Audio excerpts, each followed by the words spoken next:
Special council meeting to order at 3:01 p.m.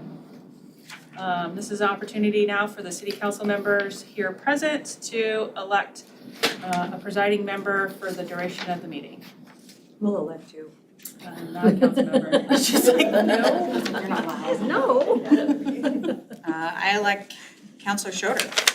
Second. You're more seasoned. I've been out of practice. You second? I second. Oh, sorry. You got this, we believe in you. All right. I don't have a script. Oh. Tanya, go ahead with the. Is it roll call? We'll start. Councilor Klein.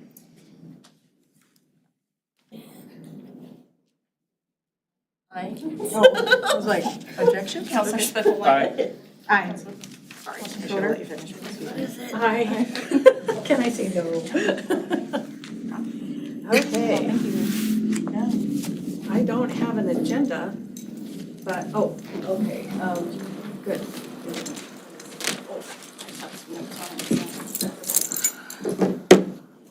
So first is going to be the Pledge of Allegiance. Please join us.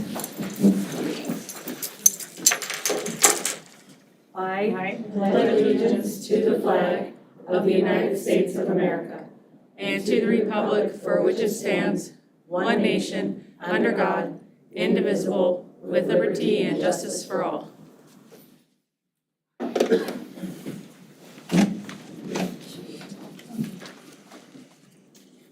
So item 3, citizens' comments. Do we have any citizens' comments? Oh, thank you. This is the opportunity for citizens. No, don't see anyone. Okay. We'll move on to a budget review, number 4. And who gets to do that? All right.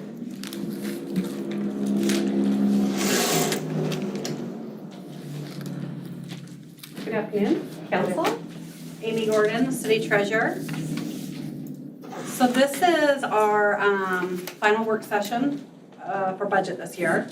So we're going to kind of just do a review and a wrap up of the budget. So I thought we would kind of revisit some of the process that we've gone through so far to date. We've had 4 work sessions previously. One was an introduction to the process and to the various funds that the city has, the revenues that support those funds. Then we had a work session dedicated to revenues and rates, user rates, and other fees that support city departments. Then we did a budget session on capital projects and to give you kind of a highlight of some of the major projects that are being programmed into fiscal year 25. And then we did a work session on budget request and personnel costs. And then that brings us to today.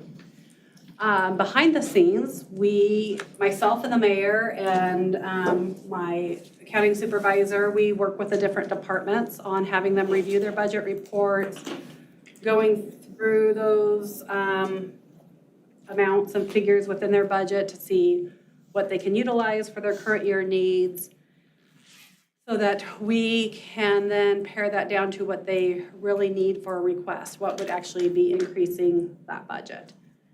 And then myself and Claire, we work behind the scenes to kind of build this budget as we work through these work sessions. So throughout the process, we have the work sessions so that we can present that information, have the opportunity to engage with council on the information we bring forward to you, and making certain that every agenda had the opportunity for council to ask any questions, raise any comments or concerns. And then this will all bring us to August, this upcoming August, when we present the budget to you in a public hearing. So at that point, we'll have our public hearings. And with that, there will be 3 ordinances that go with the budget. One is a tax certification that sets what our property tax levy amounts will be for the year. what our appropriations for the year will be, and then we will at the same time do the current year amendments to the current year budget. With that will also be a resolution regarding foregone taxes. Tonight, you will have, in your regular council meeting this evening, you'll have all your user rate resolutions and public hearing on those. And then I believe you'll have some more rates brought to you early July, the first meeting in July. I thought we would take a revisit, just to put up on the screen all the different city funds that we have. We have a total of 16 funds. These are, we write a budget for each and every one of these funds. They each have their own budget, so they have their own revenues and their own appropriations. Fiduciary funds, I just wanted to highlight these again. These two funds are funds that are really standalone funds. They support themselves so that they don't have to request any new revenue. They just exist off the revenue that they generate through their investments. The Perpetual Care Fund, it exists to help support and ensure the cemetery remains in perpetuity.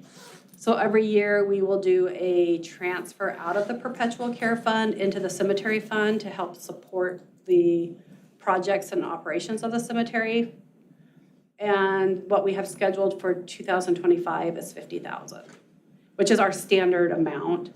We've done more in years where we've had projects programmed, but this year we have $50,000 programmed in there. The cemetery has a total capital project budget in 2025 programmed of $100,000, but they had enough they had enough reserves that we felt comfortable that we would only need to do a $50,000 transfer. These are all of your governmental funds. These are the funds that receive property tax support. The only exception is economic development. It currently does not receive property taxes. It has at some point in time in the past, not in my time at the city, but it has been a recipient of property taxes. Economic development is today, as the 25 budget's written, similar to the fiduciary funds where it's not asking for any revenue to support the activities within it. We have within that fund our community development block grants, so that's 100% grant supported. And then we have what remains in our ARPA dollars, which is programmed for the downtown water lines. These are our 4 enterprise funds that are supported by user rates. You'll see the rate resolutions. There'll be public hearings, I think, all 4 of these, all 4 will have public hearings tonight. And you have the resolutions that you will be taking action on tonight, which is either approving those resolutions as they were drafted or making an amendment to modify the rates that are being presented to you. And I just wanted to remind council that those user rates support both the operations and capital projects of the fund. Enterprise funds, user rates are their primary revenue. They don't really have much more for revenue. They have investment earnings that they're making on their reserves that we program into their budget. They have occasionally some grant revenues, and then they have equity buy-in fees, which are limited to what those can be used for. The up until just a few years ago, it was really unheard of to secure grants for these funds, but in the recent years, those have had some grant revenues that have helped support some of those capital projects.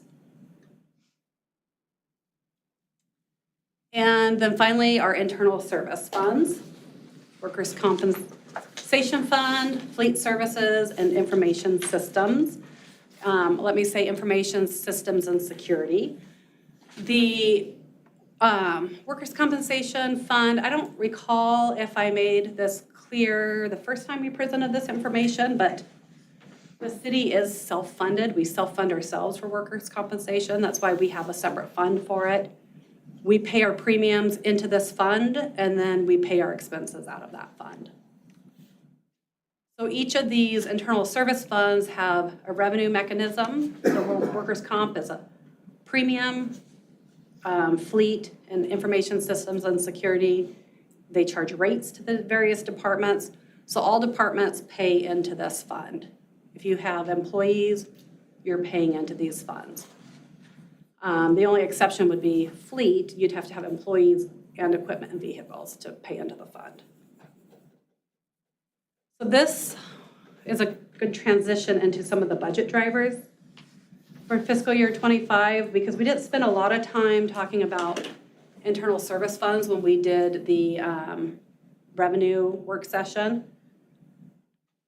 Because where we're seeing a lot of our increase in costs this year outside of what was already presented to council is our internal service rates, insurance as a whole, which we'll talk more about, and then Percy.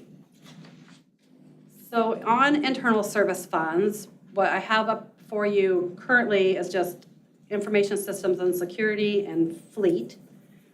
These two funds have been pretty flat on their rates the last 2 years. But this year, we just could not hold those rates back anymore. They need to have some rate adjustments. For information systems and securities, they had a minimal increase in their capital rates of $10,000. And then their operating rates, it looks like it's a significant rate increase when you look at the $193,000 of increased revenues. The main reason for that is they absorbed an employee from another department. So that's just moving an employee from one department into their department. And so if we back that position out of that rate increase, the increase on their operating revenue is about $84,000.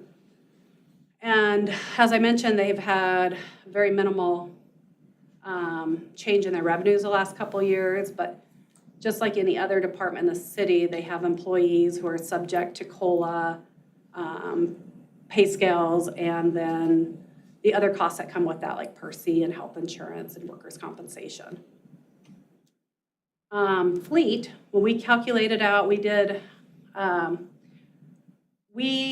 recalculate their rates every year, and we have, in our capital rates, we have a component for inflation, but it's been a rate that's really consistent to the history of a CPI of approximately 2% a year. These last few years where we have seen equipment being almost double, like some of our mowers, we got quotes that were twice what we had expected them to cost. I think you recall our street sweeper, our fire engine, where we're seeing these exorbitant spikes in replacement values of those vehicles. We factored that into those fleet rates and we calculated it out. What we would have needed to increase those capital replacement rates was $230,000 annually. That would have been extremely hard to absorb in the budget. The mayor and I sat down, we spoke about it. We did, rather than a 20% increase on those rates, we did a 12% increase instead. So rather than $230,000, $138,000. And what that does is over 5 years, that calculates out to $460,000. But what I have programmed in the budget and would like to do is to take that amount and over 2 years fund it from reserves. What that will allow us to do is fund that ahead of time, like on the front end, and then they can hopefully take advantage of some of these interest earnings that we're receiving right now and hedge off any increases in those rates over at least the next 5 years. We could just leave them flat for 5 years.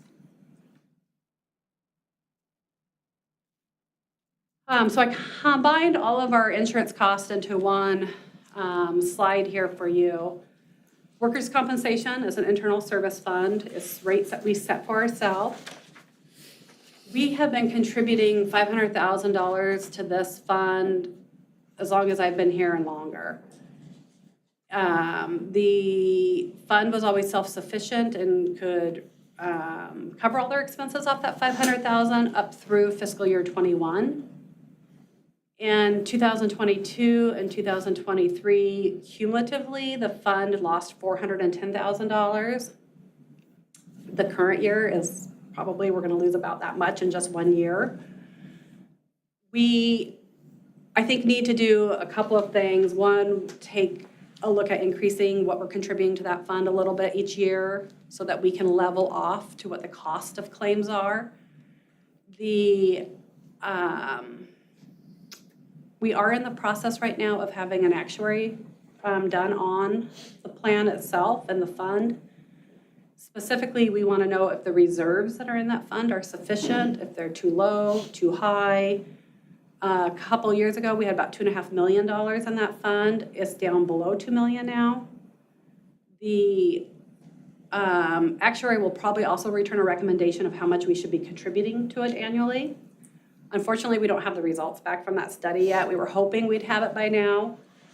So I've got a plan here that's kind of a hybrid where we increase the premiums slightly by 10%, which overall that would be $50,000 spread across the various departments, both governmental funds and enterprise funds.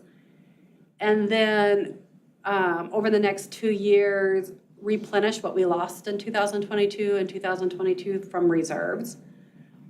If we get that actuary back and they say your reserves are fine where they're at, you're okay with $1.5 million, we could revisit this model. But for the sake of programming the 2025 budget, I felt like this was a responsible way to take it, where we start incrementing up that annual premium funding, and then we look at trying to protect the reserves until we have a professional opinion on those reserves. The city health plan, it is also self-funded, but it's an independent entity from the city. It's managed by trustees. They did take action at their last meeting to increase their health insurance premiums by 2%. They have not taken an increase on health insurance in the last 2 years. So that each percent increase is approximately $50,000. So that adds $100,000 to the city's budget. That, again, is spread across city funds, both enterprise and governmental funds. And then finally, our commercial and liability insurance has seen some significant increases. Last year, when we were building the 24 budget, we were advised by our insurance broker to plan for a 20% premium increase, and we ended up having our premium go up about 35%. We just had to absorb that in the current year budget. But then what that means is I have to plan in the 25 budget, I have to make up that amount. And then we were advised this year to plan for an 18% increase in our commercial package. So we're looking at covering the additional 15% that went up in the current year, plus what we need to increase it for next year. Is there any questions at this point in time? I have a page back here question. When you were talking about the fleet services, their shortfalls and stuff, did you say that some of the shortfalls were due to higher cost of the vehicles? Is that what you said? Yeah, the replacement cost of the vehicles the last couple years have been significantly higher than what we had factored into inflation.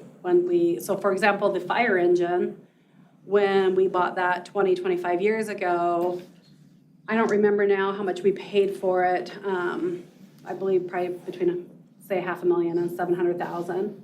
We had expected that engine to cost us about $1 million to replace it 20 years ago when we set those rates. So that was built into the replacement rates. And then we found out that we were going to have to pay about $1.5 million. So that engine had doubled since the last time we had purchased it. So I guess my concern was that in talking about each of these vehicles that went through the year, the budget impact stated that the fleet services fund would cover the overages, but obviously they didn't, correct? Well, we couldn't plan for the type of inflation that we've seen. If we had bought that fire engine even 4 or 5 years ago, we wouldn't have paid near what we are paying for it today. You know, and like we bought the put the contract in place to buy those ambulances that we just received this year. We put that in place 2 to 3 years ago, and that was actually under budget. So we're kind of just seeing this anomaly with vehicles where some of them are right on target to what our replacement values are, and some have just been on what we would never have planned for. So, you know, over the years, we've purchased vehicles at less than what we had expected. So we do build up some excess in our reserves, but we don't have that much in our reserves to cover these type of unplanned rises in vehicle cost. Question? It answers it. How often do we go out to market to shop for, especially commercial and liability and health? To see where we're at. Do you know the answer to that? They take a look every year, but I don't think get a whole lot of quotes, and anything that we would get is usually higher. Are you talking specifically commercial? Because we have, is iCrimp our only other option we have available to us? Yeah, and they're more expensive.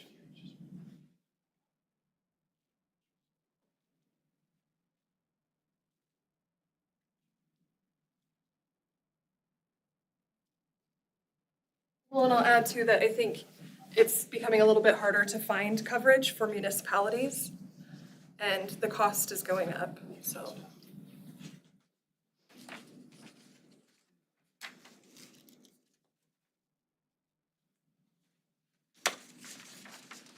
So another driver of our budget is our Percy rates. They went up last July. Did it go up last July, correct? Yes, we had a rate increase last July. So what we're currently paying, the 11.18 on a general member and 13.26 on public safety, those are going up next week. And then we are projecting a rate increase a year from next week, July 1st, 2025. Obviously, the rates that we have listed up there for July 1st, 2023, those are the rates that we're currently paying.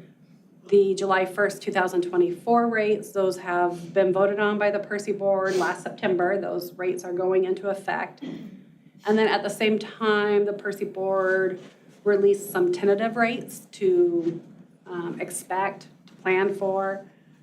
And that are the amounts that are listed up there, the rates that are listed up there are what they told us to plan for a year from now.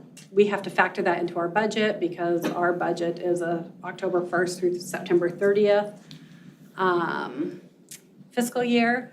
So we take those rates and we blend them into the rates that we end up putting into our budget. The rates, let me just move back real quick. The rates that we have up there, July 1st, 2025, there's an asterisk because even though they published these as proposed tentative rates, the Percy Board hasn't taken any formal action. So those could certainly change. They published actually 2 or 3 years out. They don't get any better. The only thing I can say is when they voted on their rates last September and they published those tentative rates, the market wasn't the best at the time. So it's possible that maybe they'll pass something less, but we just won't know until we get to September. So all we can do is work with the information that we have and prepare for it. So when we look at those blended rates and we compare what we need to put in the 25 budget versus what we had in the 24 budget, those are some pretty significant rate increases. When we equate that to the budget impact on just the general fund, we're $270,000. General fund, the bulk of our payroll is public safety, so it's the higher rate, that 1.2% increase. So I wanted to walk you through some property tax numbers today.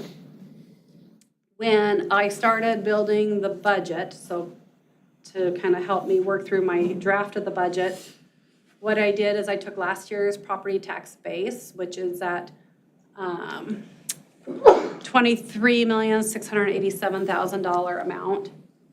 And I did not program a property tax increase, but I did capture new construction, annexation, and then the URA is closing their East Main district, and so I captured that. These are kind of like new tax dollars to the budget, new construction, annexation, you're bringing in new value to your property tax base, new taxpayers. The URA East Main closure, those property taxes are already being paid. They're just being paid to the URA, whereas now they would come to the city directly. So this is the city's portion of that, just what the district's currently collecting. The new construction and the annexation, they're just estimates. We don't have our L2 form yet, so we just kind of work off a general estimate of what those amounts might be. I would hope I'll have that information here next week, maybe the week after. And that's based off of, we get to do 90%, correct? Not On new full construction value. annexation, it is less than 100. I don't know, I can get that answer for you. I know the URA is 80%. So that's the only reason I'm hesitating. I don't know if new construction and annexation's the same or if it's a little bit higher. I can tell you the URA is definitely 80%.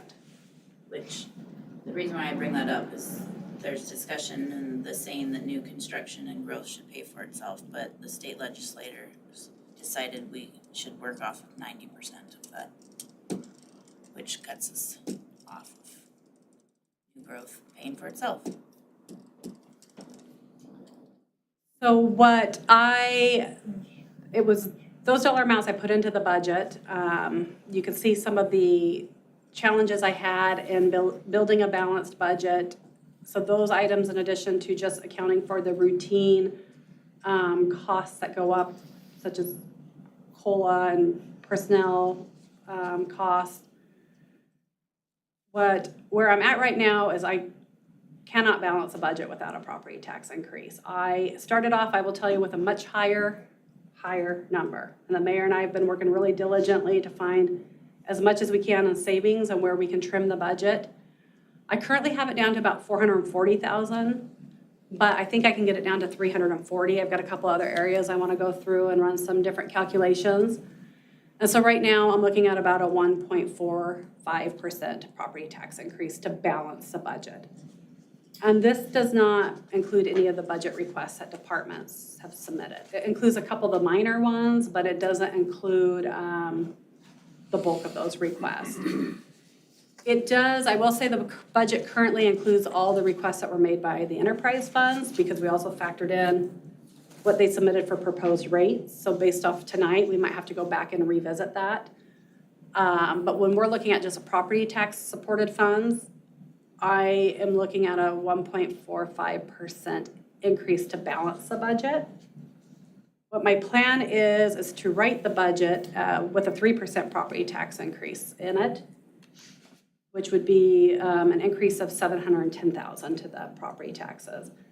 The reason that I will write the budget this way is because you can never increase that budget once you publish it for your public hearing notice. You can bring it down, but you can't increase it. So if we're gonna put a tax increase in there, I'm gonna put the full 3% in there, and then that will give council the ability to work through some of those budget requests that were made that we, that will be up to you guys on how you do that. I will build a request into the budget, and then I'll lay it out in a table. Like you'll have your 1.45% to balance the budget, and then we'll kind of lay out of those requests, what you could fund if you took another 0.5% or another 1% or another 2%, well, 1.56%. Probably won't be able to get all those budget requests in there, so I'll have to work with the mayor and see what he wants to do there as far as what to put into the budget. It could be that the mayor gives me direction to put a couple of requests into the budget that you guys don't support or don't want, and you could collectively say we want to remove this one and put this one in there. or we want to remove this one and leave it as is and bring that tax rate down. So that'll be kind of on the table for council once we go to public hearing and have our subsequent readings of the budget.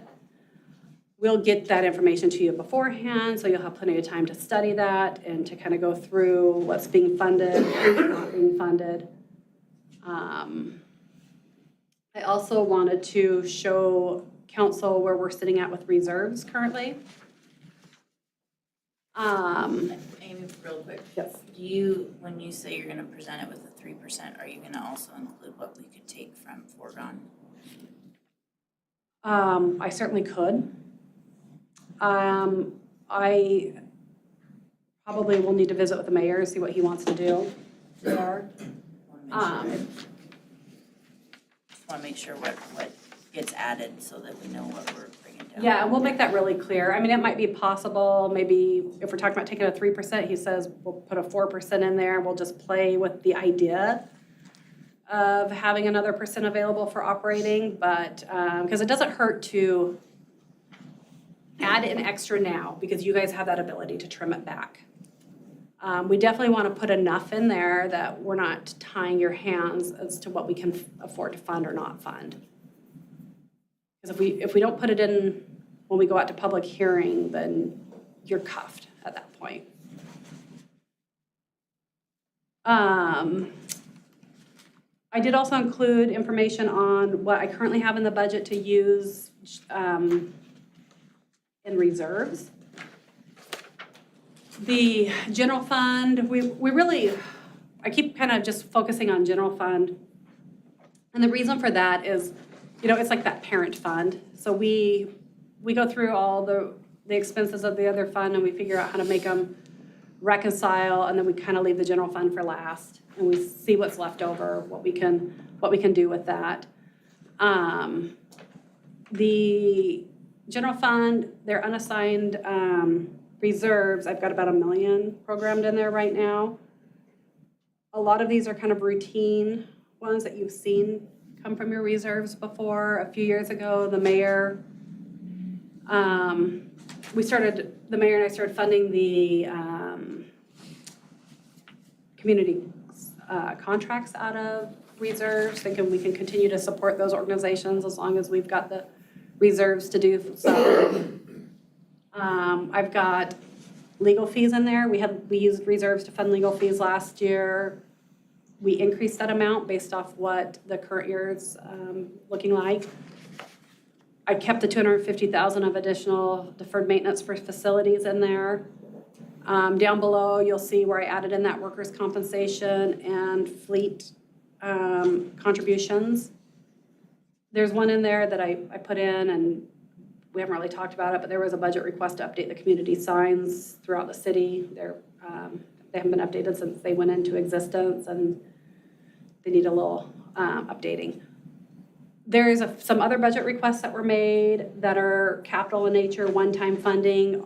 I'll work with the mayor and we'll see about adding those in there so that you have that ability to fund those should you choose to, remove them should you choose to. This is just where it stands today. Down below, you'll see use of fund balance reserves where it says restricted. Those are funds that were donated to the city, and they were donated for a very narrow scope of purposes. And those are specific to the police department. They can't be used by anyone else, and the police department can only use them for specific things. It was based off the donor's requirements. That's really all I have for you today. We'll, our plan is to try to get this budget locked down early, or this week or early next week. I just need to visit with the mayor a little bit before I do that, and then we will start putting together our public hearing notices, putting together our budget reports, and getting those available for distribution. But I'm available for any questions that you have now, and then I'm also available anytime you have questions between.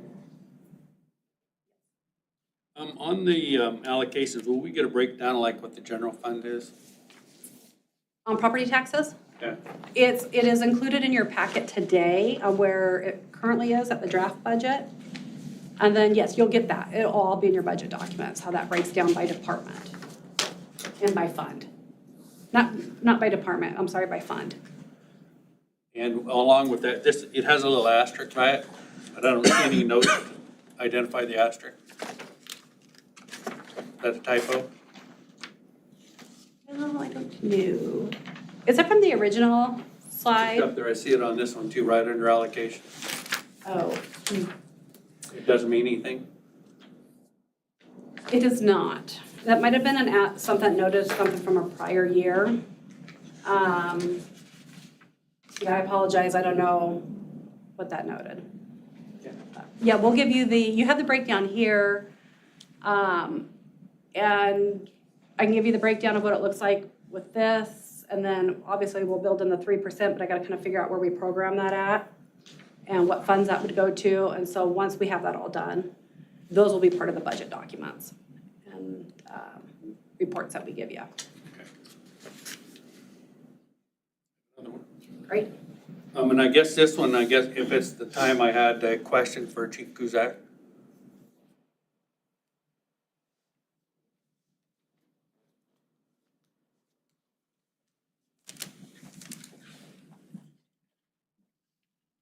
Good afternoon. Jason Cuser, Police Chief.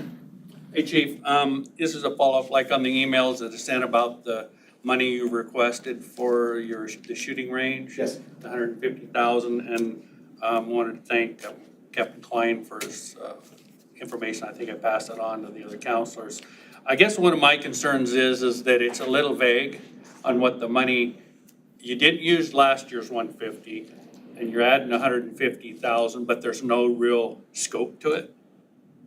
Which I will forward you the email. I just got it when I was on vacation last week from the engineer as far as the design of the scope. He left out one section, so I'm trying to get a meeting with him to shift one portion of it to the portion I want done, which is the actual existing facility upgrade, the building that's out there right now. But he actually got finally got that back with pretty solid numbers, what it's gonna cost. So I'll definitely, I should have it in my inbox right now. I'll share with all of council once I get back to the seat. So to do everything to get it up, the way we're hoping to get it done, he's got it broken down into 3 different phases, and the whole cost is about $353,000. So some of it I can probably do without. We can pare it down a little bit, but that's like, if it's a wonderful Christmas day, that's the whole scope of the facility. So Okay. yeah, Good. but definitely get to share it with you. Yeah. So Thanks. that's why we weren't able to share it too much at the time, because we were still kind of waiting on his stuff to come in. So. Thank you. So we want to move on to the discussion and direction? Can I put one more piece of information before you do? I should have mentioned this before. Just because the question about foregone taxes came up, I thought I'd just remind council, we're limited on what you can take out of your foregone balance each year. I should have pulled what we have in there. I was thinking it was just under 3 million because you didn't add to it last year. So it was whatever we had in there during last budget season. But you are limited on what you can take. So you can take 1%. So when we look at that, we calculated out our 3%, it was like 700 and some thousand. Divide that by 3, that would be what you would have available and foregone you could take for operational needs. So that'd be like wages, benefits, contracted services, supplies, material, things that are reoccurring and going to continue in your budget. And then you're restricted to 3% that you can take for capital needs.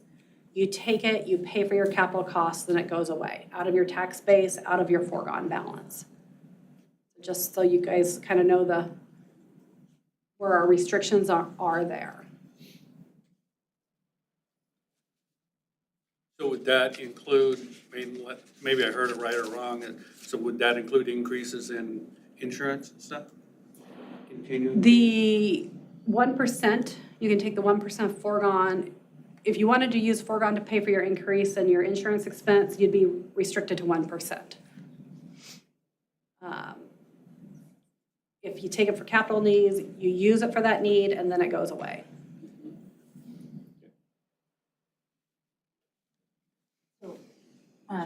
Just to clarify, when you present the budget, you'll put in some, but not all, because there's some asks that just aren't gonna make it. Are we gonna have kind of a recap of all those asks, or? Yeah. So that we can make that differentiate, because are they gonna prioritize, or are you gonna just take what you can make to balance? Because that's what I would do. The mayor and I are gonna have a conversation about how he wants me to finalize and build the budget. It's really his budget to present to council for approval.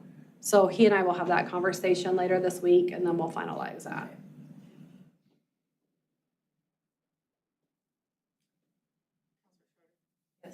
Do we know if the deferred maintenance, is that just preparing to do other updates? Or is that projected to cover what we've already? So a little history on the facility budget. Up until Mayor Johnson came into office, they had a budget of like $130,000 a year. Probably why we have so many deferred maintenance issues, right? At a pretty minimal budget that they work with. The last 2 years, and then our plan for 2025 is to utilize city reserves to give them an additional $250,000 each year so they can address some more emergent, necessary deferred maintenances that come up throughout the year. There is still currently what you guys have programmed this year out of the assigned building fund, that building fund reserve account. You've, I think, approved about $1 million in expenditure, I think just under $1 million. Assuming that all gets expended this year, you would go into 2025 with 5.4 million left in that building reserve account, which you could use to address other facility needs. Again, I'm sorry. You would have another 5.4 million in your building reserve account. My plan is to fully appropriate that next year, similar to how we did in the current year, so that if there were additional facility needs, you would have the ability to address those. They just wouldn't be really defined within that. That would be, at council's discretion at that point.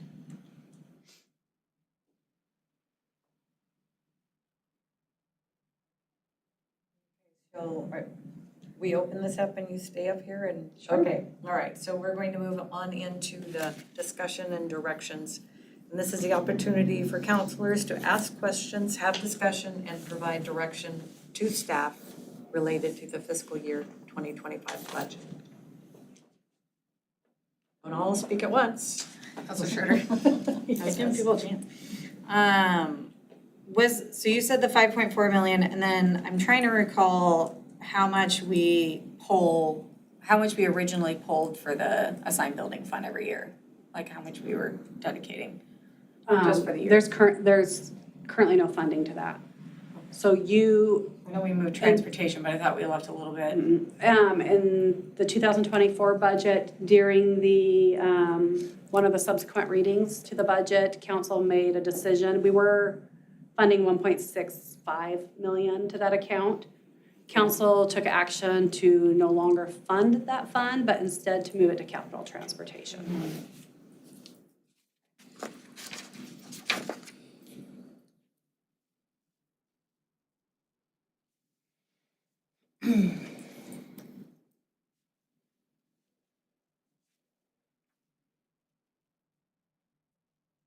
What is update community signs?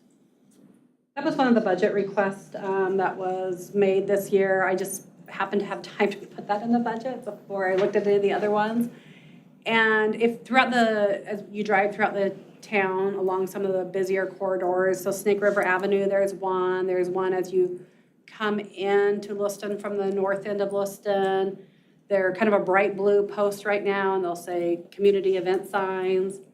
And they'll have information about community events. I think there's companies that sponsor them that might have their business advertised on there. They are what they are when they were put in 20, 25 years ago. Shannon, you want to add some life to this question? I will. Thank you. Shannon Grow, Community Development Director. So these were put in around 2002. and they have not been updated since that time. When they were installed, the Community Development Department worked with businesses around town to sponsor the signs, and those are the permanent backing of the signs.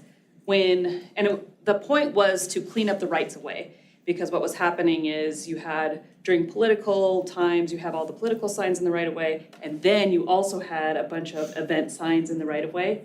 So they created 7 locations in town to kind of put those in a nicer, neater format. So there's one on Southway, one as you're going south on Snake River Avenue towards the Southway Bridge. There's one at Jack in the Box on the top of Thane. So there's several locations. They just haven't been updated for a long time. So they have the old city logo and they just need a refresh.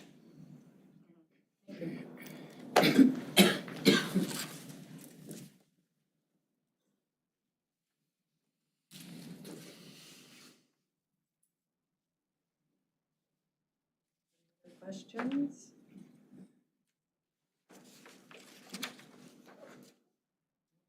Thank you, Amy. Thank you. Thank you. Moves on to 6, unfinished and new business, city councilor comments. These shall not be related to an item currently before the city council or an item that may come before the city council in the foreseeable future and shall be limited to comments, not discussion. Councilor Schroeder. Yes. I attended the AIC conference last week and it was very informative. I tried to get to as many budgeting things as I could to see what other cities were doing. I would recommend that council members get on the AIC website. There's a lot of budgeting information to help us understand municipal budgets. There's even some training videos that you can get on and so that we can understand this a little better.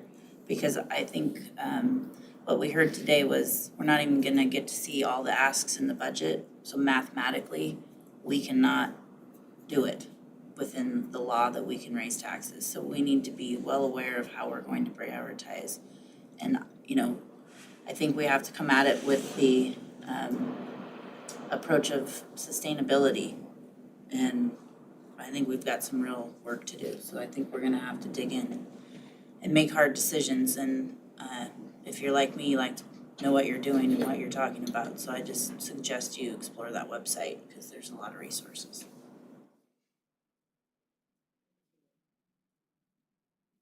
Any other councilor comments?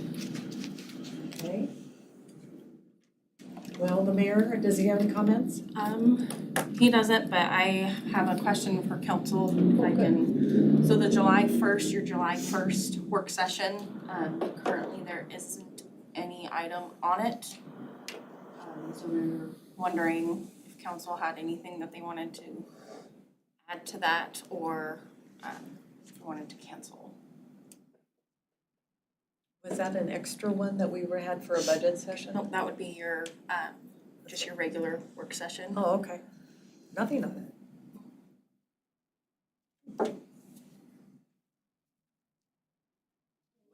That will be around. That will be around. I think you can cancel it. All right. If something comes up, we'll just have to call a special. Special meeting. The July one is. And I'd rather not be in this building in July at all if I can help it. No offense, Public Works and Community Development, but it's hot as hell. Well, thank you. All right, thank you for bringing that up. So we move on to 7, which is adjournment. Motion to adjourn. All those in favor? Aye. Aye. Opposed? Thank you, folks.